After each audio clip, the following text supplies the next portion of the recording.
What matchup are we looking forward to most in the first round of the NBA playoffs? How do we feel about the finish at the Masters? What do we make of Myles Garrett refusing to go on Mike and Mike? And the Texas Tech defense stood out in the spring series. What do we think this means for the upcoming season? Find out next. MCTV Sports 101 starts now.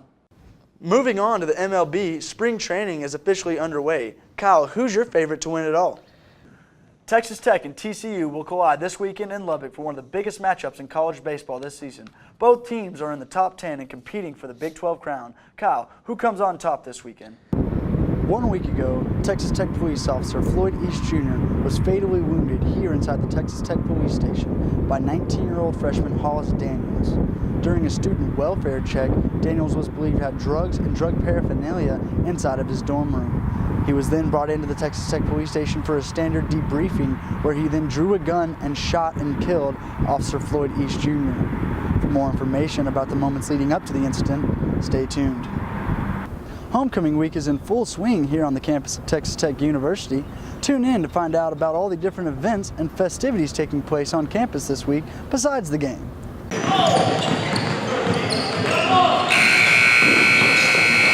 The intramural program plays a big role for students on Texas Tech's campus. The intramural basketball playoffs have recently taken place and has participating students looking to have some fun through competition. I like coming out here and seeing the competitiveness of the nature. I play basketball myself, so being a supervisor of the game is nice to come out and help other people learn about the game, teach them about the game, and train the referees to come out here and officiate some good basketball. There's a huge difference. Sportsmanship is what advances you to the next level. So you see a lot of more teams that come out here and have good sportsmanship and don't really mouth off to the officials or anything. During the regular season, you see a bunch of teams that go 0-3 and kind of talk a lot during the game and don't have the best sportsmanship. But right now, it's at that point where it's really competitive level basketball. The sportsmanship is great. The regular season of intramural basketball helps teams practice and build chemistry with each other to prepare for the playoffs. When playoffs start, it is a single elimination tournament that goes on for weeks until a champion is crowned. I say it's pretty difficult for us. We're not the best team, but we try to compete with all the other guys, so pretty difficult for us. We won our first game by 25, which was nice. We didn't play well during the regular season, but I think now that we've worked out a little bit and back in shape, that'll go better. So we have some fans that come out and are a little bit too rowdy, and we kind of ask them to calm down. But at this point, most of the fans are under control because their teams talk to them and tell them to not yell profanities and stuff. We've had parents come out, which I think is great, to come support their kids, and a lot of friends come out to watch their friends play. Especially right now, teams are getting pretty into it and pretty heated.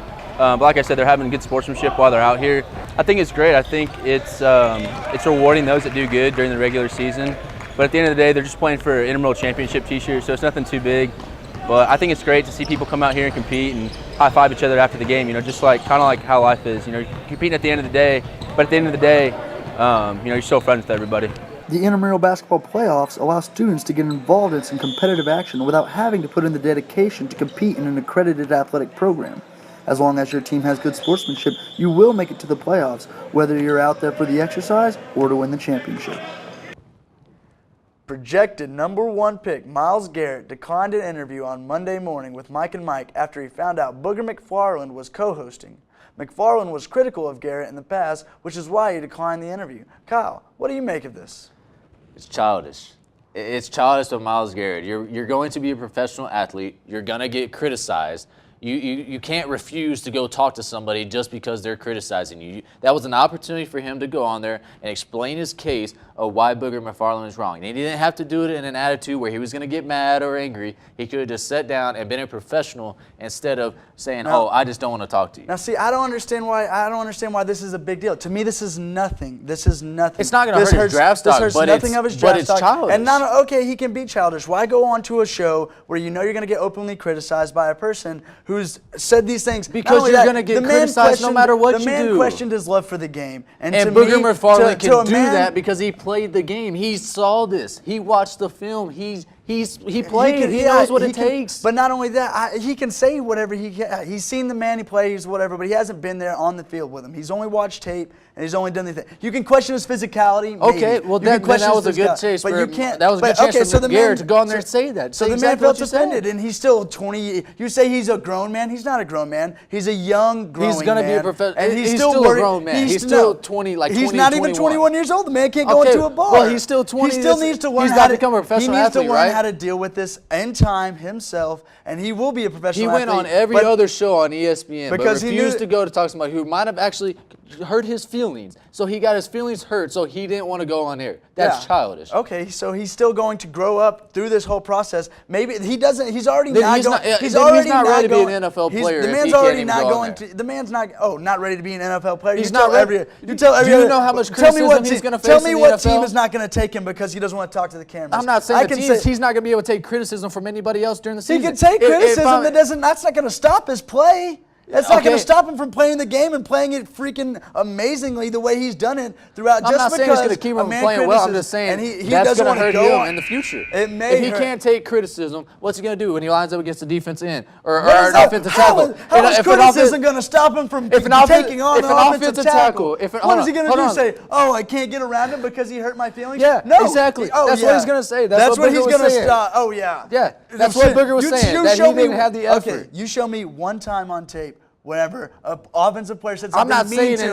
I'm not saying in tape. I'm talking about when he makes the league and he goes against the best of the best. When he goes against the best of the best and he gets his feelings hurt because they're going to knock him down. He's going to play his hardest. He's going to not be able to get up because he's going to go cry. That's what he's doing. No, that's what he's doing. That's childish. He's never done that once on the field, and he'll never do that. It's still childish. We'll see. We'll see. Texas Tech will host number 3 Kansas on Saturday at 1 p.m. This is a big matchup for Tech, who is desperately trying to keep their NCAA tournament hopes alive. Kyle, can Tech pull off the upset? The 2017 NFL Draft is finally here. Kyle, what are you expecting to happen in the first round? Well, let's get to it. So let's get this show rolling. This past weekend, Texas Tech steamrolled their way past the SFA Lumberjacks 69-17 and now turn their focus towards a road contest in Tempe against Arizona State. Kyle, what are your first impressions of Tech, and what are you expecting to happen this weekend? Transitioning to the MLB, Clayton Kershaw makes his first start since June 26 tonight against the Miami Marlins. Kyle, what are you expecting out of Kershaw, and how does his return affect the NL West race? The Toronto Blue Jays kept their season alive with a 5-1 win over the Indians last night, but still trailed 3-1, with Game 5 taking place tonight at the Rogers Center in Toronto. While in the National League, the Los Angeles Dodgers hold a 2-1 advantage over the Chicago Cubs after a 6-0 win last night. The Dodgers have taken control of the series and have 2 more home games to close out the Cubs. Kyle, are you surprised by the Indians and Dodgers' success, and can they sustain it? Are the Cowboys going to cut Romo? If they do, where will he end up? What do we think about the UConn women breaking 100 wins? Did we see Russell Westbrook as the hero or villain against the Golden State Warriors last weekend? And what teams do we think can be dangerous in the men's NCAA tournament? Find out next. MCTV Sports 101 starts now. With the emergence of Pro Bowl rookie Dak Prescott, the Dallas Cowboys have their choice to cut former starter and Pro Bowl Tony Romo or keep him on the team as a backup. Kyle, should the Cowboys keep him or cut Romo, and where should he go if he leaves? Even though Russell Westbrook put up another impressive performance against the Warriors, he and the Thunder still found themselves on the losing end of the stick. Kevin Durant and Russell Westbrook even exchanged some heated words during the game. Kyle, do you feel bad for Russell getting abandoned and then abused by KD and the Warriors? Manny Machado recently shared his feelings on the Red Sox organization after yet another game where he was almost hit by a pitch. Kyle, is this rivalry becoming too dangerous? Super Bowl Sunday is this weekend. Who are we taking? What is the best move for Carmelo Anthony and the Knicks? How is the Texas Tech women's basketball team doing? And what direction do we think Texas Tech football is heading? Find out next. MCTV Sports 101 starts now. This Sunday, the Atlanta Falcons and New England Patriots will face off in Houston for Super Bowl 51. Kyle, will Tom Brady make history and be the first quarterback in the NFL to win 5 Super Bowls? Or will Matt Ryan and the Falcons organization take home their first ever Lombardi Trophy? On Monday, Adam Schefter of ESPN broke news that DeMarco Murray, the 2014 NFL rushing champ, was being traded from Philadelphia to the Tennessee Titans. Kyle, with the deal being finalized today, what kind of impact can Murray make to the team that owned the worst record in the league last season? Texas Tech's own Patrick Mahomes participated in the NFL Combine, which came to an end this past weekend. Kyle, did Mahomes improve his draft stock, and where do you see him being taken? The Sweet 16 is set after a great first weekend of action. Kyle, how is your bracket looking, and what stood out to you the most over the first weekend? Behind a strong start from Marcus Stroman, Team USA routed Puerto Rico 8-0 in the World Baseball Classic Final to capture their first ever title. Kyle, how impressive was this run by the U.S.? The Final Four is set. Who do we think will come out on top? LeVar Ball has been a polarizing figure in the media as of late. What do we think of him? The NBA regular season is coming to a close. Who clinches the top spots? And Texas Tech baseball has moved up another spot in the rankings. How will they fare this weekend? Find out next. MCTV Sports 101 starts now. On Sunday, the LSU Tigers announced the firing of head coach Les Miles and offensive coordinator Cam Cameron after the 18-13 loss to Auburn on Saturday. The Tigers came into the season ranked number 5 in the country, where they were a popular pick to make the playoffs. But after 4 weeks, LSU is 2-2 and have dropped out of the top 25. The offense has continued to struggle despite having an abundance of talent on that side of the ball. An improved offense was promised by Miles at the end of last season, but the improvement had yet to be seen. Ed Orgeron will take over as interim head coach for the remainder of the season. Kyle, were you surprised at the firing of Miles and Cameron, and what does the firing mean for the Tigers moving forward this season?